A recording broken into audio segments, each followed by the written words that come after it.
I'm Jason Palmer, one of the hosts of The Intelligence, The Economist's daily current affairs podcast. The Economist's award-winning shows make sense of what matters, from our special series on China's president to our weekly podcasts on business, technology, and American politics. Our journalists provide fair, in-depth reporting on the events shaping the world. Search for Economist Podcasts Plus and sign up to our free 1-month trial.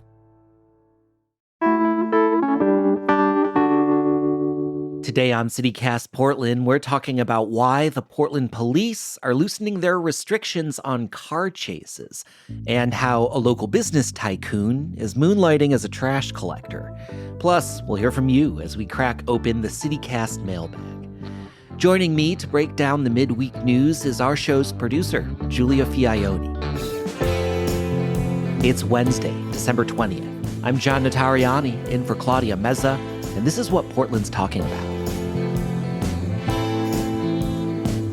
Giulia, welcome to the midweek news roundup. Thanks for being here. Thanks, John. Thanks for having me. So, as you know, on the show every Friday, we break down the biggest news of the week.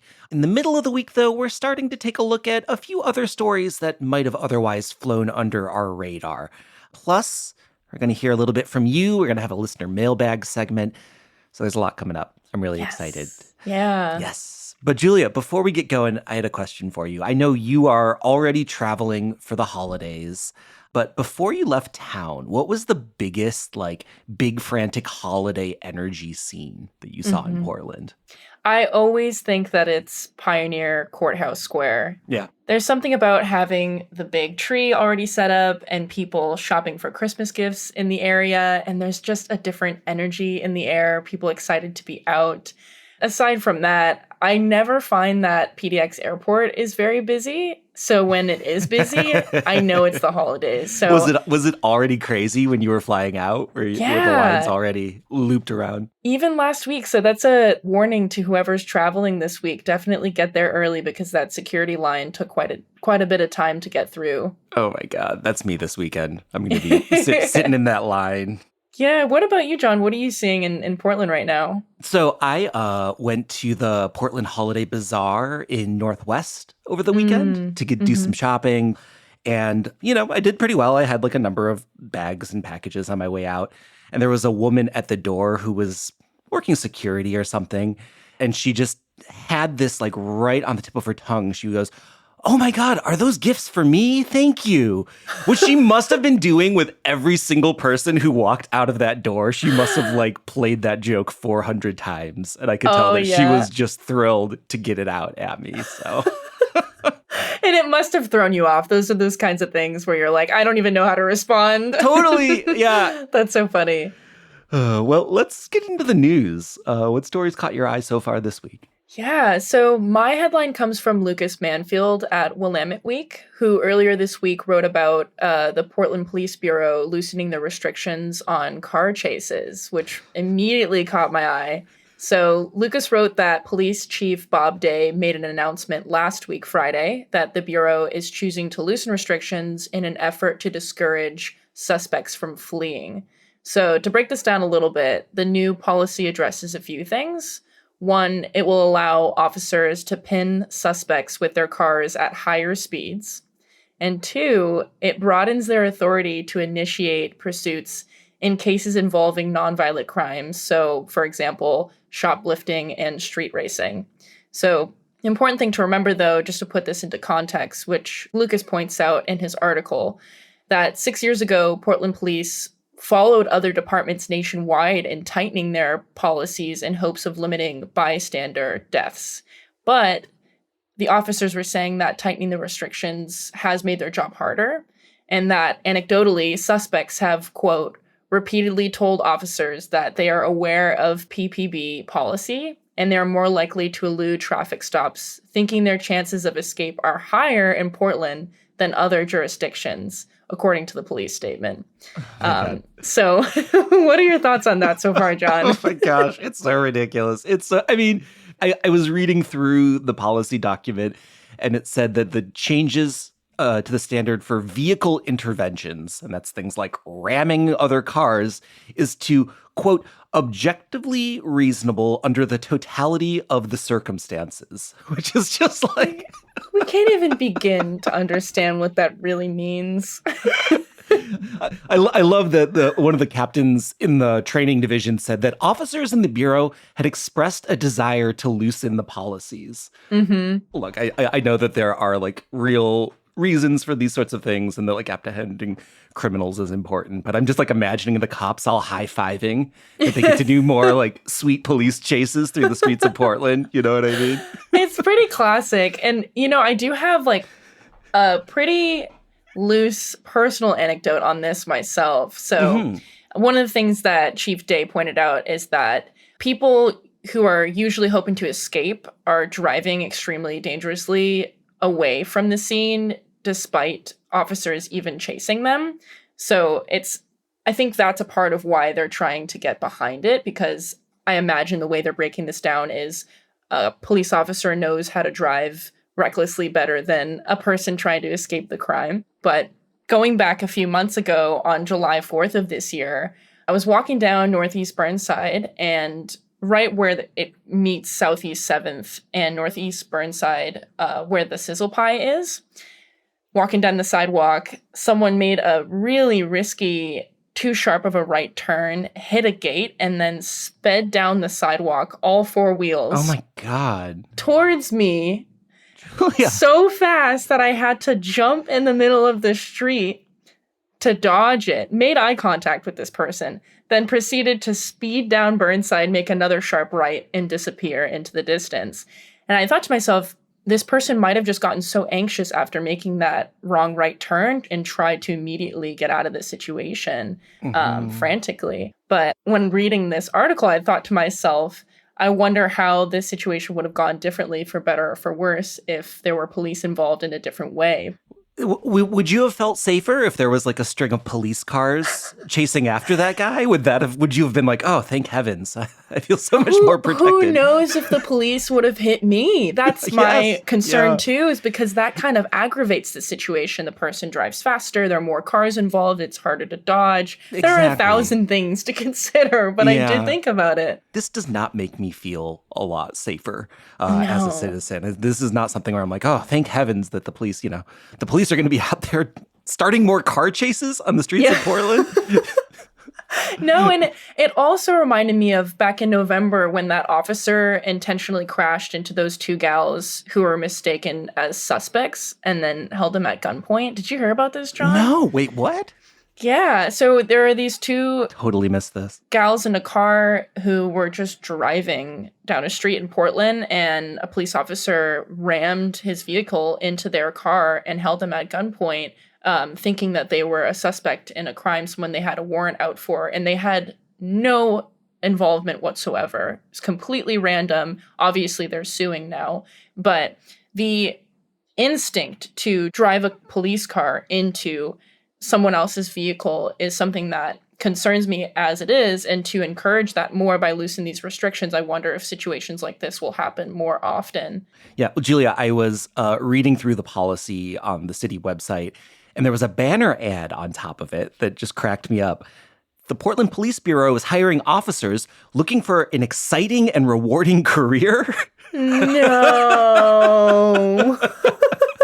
So, yeah, I'm sure that is just a total coincidence that banner ad was on the city website, but it's like, want an exciting career? And then right below it is like, more car chases. It almost mirrors an ad for a stunt double in a action movie. That's so funny. Yeah. Well, the only other thing I saw is that they're going to implement this policy 30 days after it's announced, which means that you still have a couple weeks to run from the cops if you need to.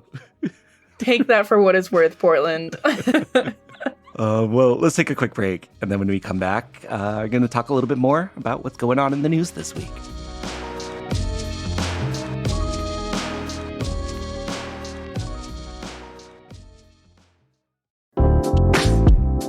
I want to tell you one of the coolest gifts someone got for me. A few Christmases ago, my partner bought us both OMSI memberships. And it was so much fun. Like every OMSI After Dark, we make it a date night. And I even still have my pint glasses from Brewfest. And right now through January 7th, OMSI memberships are 15% off, on top of invitations to member-only events and discounts or even free passes for things like OMSI After Dark. There's always an exciting exhibit to experience. Like right now, you can learn all about our favorite yacht destroyers, at Orcas Our Shared Future, or learn about the animal kingdom's coolest methods of self-defense at Staying Alive, Defenses of the Animal Kingdom. And let's not forget that a membership also gets you admission to their mainstay attractions like the planetarium and the USS Blueback, which is a real submarine you can explore.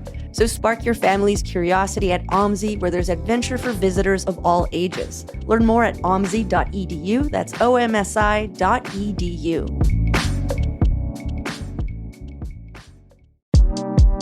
Look, we all know dating sucks. But what if I were to tell you I know of a less annoying way to meet a bunch of potential suitors of your desired sexual orientation and gender expression?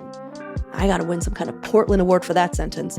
Anyhow, Lovely Dating is offering a new and better way to speed date. Their events are designed to feel casual, low pressure, and make connecting with singles in real life as fun and easy as possible. For one, the meetups are hosted at charming local venues like coffee shops and breweries. I think one meetup was even at a kava bar, and there's no weird host or name tags. Participants use descriptors like what you're wearing to find each other and receive fun text prompts throughout.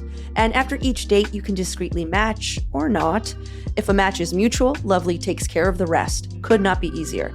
So sign up and get dates at lovelydating.com. That's LUVVLY dating.com. That's LUVVLY dating.com. All right. Well, my story comes from both Mike Rogaway at the Oregonian and Demi Lawrence at the Portland Business Journal were writing about this, which is about Tim Boyle, CEO of Columbia Sportswear, getting back into the trash collecting business. Did you see this story, Julia? Yes. We touched on it like very briefly last Friday, but I wanted to dig in a little bit more on something that happened at the Oregon Leadership Summit.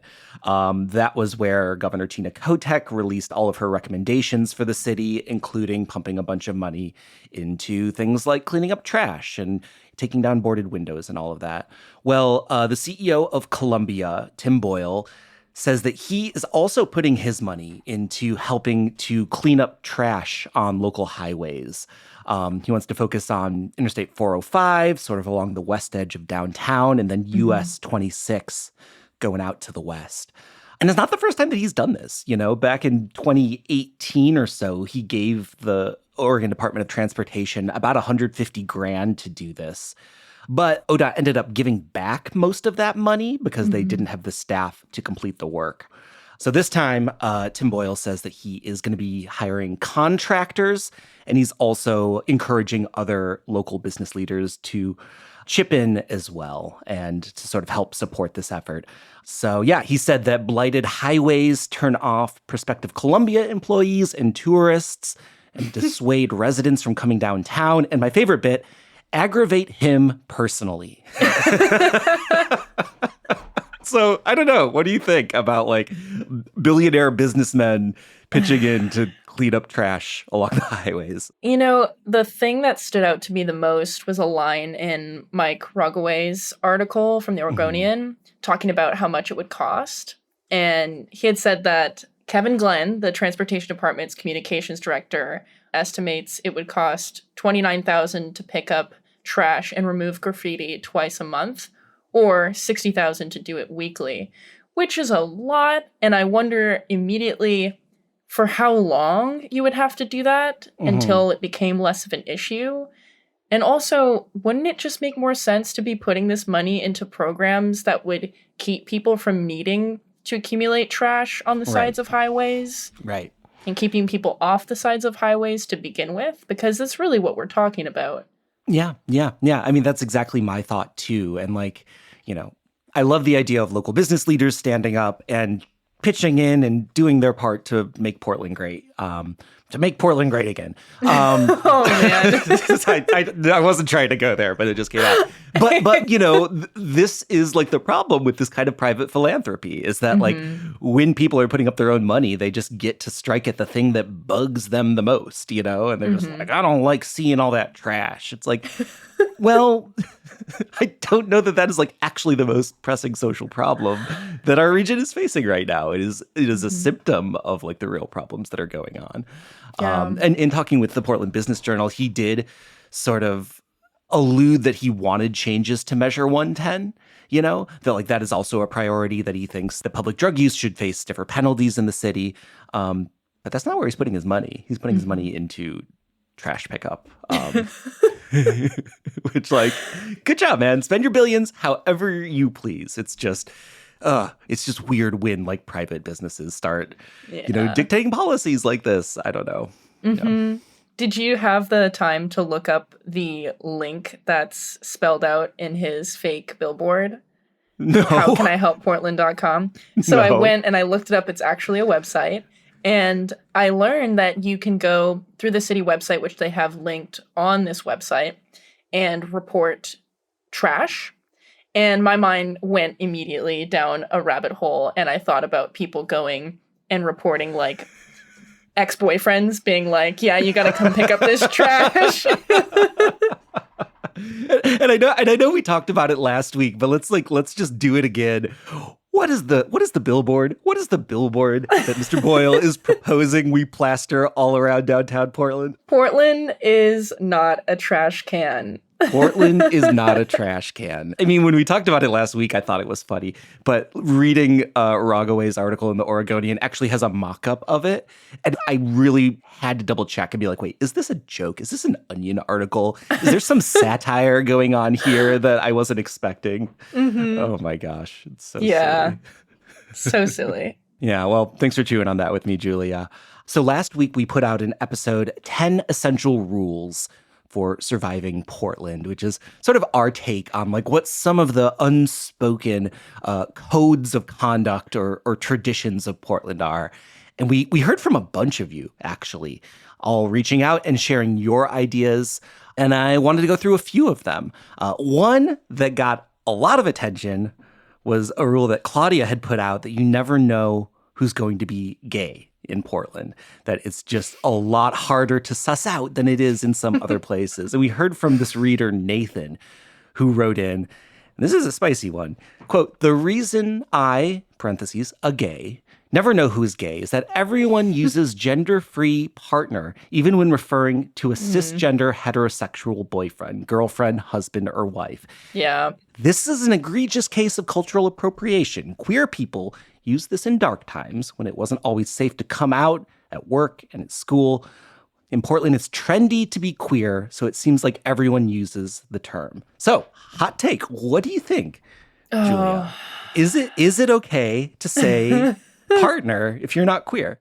I think a lot of the things that are pointed out are a bit of a stretch. Let me preface this by saying I am queer myself, so I have some insight, but I have a different perspective on this because I think it's kind of nice when everybody is using the term partner, because then you're not outing yourself by saying partner yourself.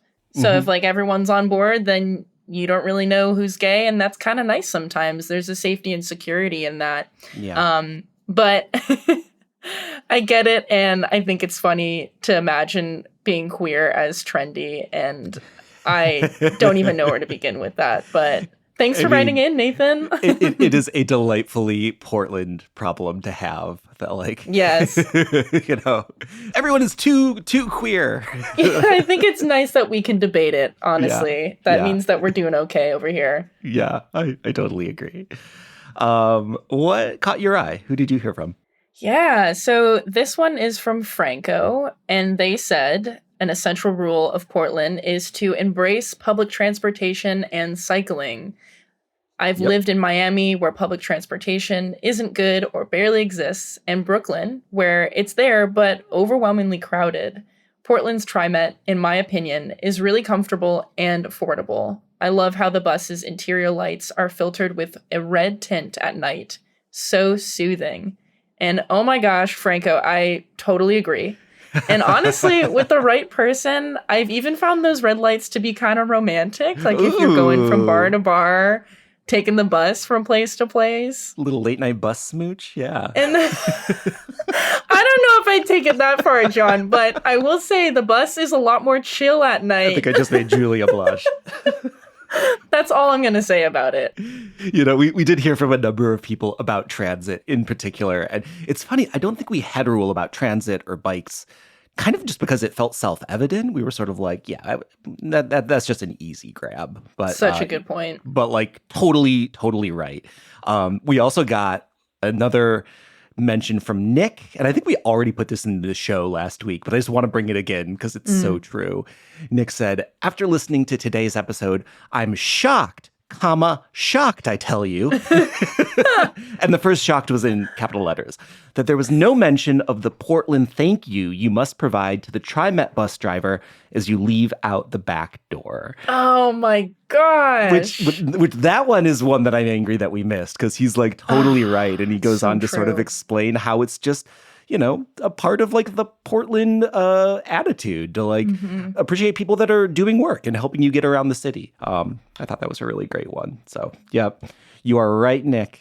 And thank you for that. Absolutely. And I'd even take it a step further and say that any small business where the door is close enough to where the cash is or the host is on your way out, saying thank you is totally normal too, which is a uniquely Portland thing I've found. Well, we got one more, and this one's a bit of a list. Do you want to walk us through it? Yes. So this one is from Raina, and they say, you will stand in line, so chill out and enjoy it. Make friends. You will learn it's a good idea to remember the name of the trail you are on. Yes, even if you are in the city park, because it's so easy to get lost. Snow in Portland means you will not drive anywhere. City plowing is, well, not the best. And you will come to realize this is a gardener's paradise, a vegetarian's paradise, a mushroom lover's paradise. Donuts, pies, coffee, beer, you get it. It's paradise. It's really sweet. I love that. Yeah. After chewing on some of the news of the week, that is what I need to be reminded of sometimes. Yeah. Well said, Raina. Yeah. Well, thank you so much to everybody who wrote in. If you ever hear something on the show that excites you or makes you angry or whatever, we'd love to hear from you. You can always shoot us an email, portland@citycast.fm. We also have a voicemail. You can call and leave us a message. That number is in the show notes of this program. Yeah. Well, Giulia, thank you for breaking down all the news with me. I'm sad that you're going to miss car chase season here in Portland, but I hope that you have a great time with your family, and we'll see you back here in the new year. Yeah, let me know how it goes. Thanks, John.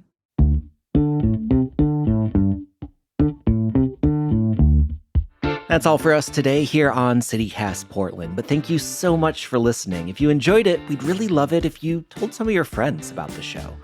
I'm John Notarianni, in for Claudia Meza.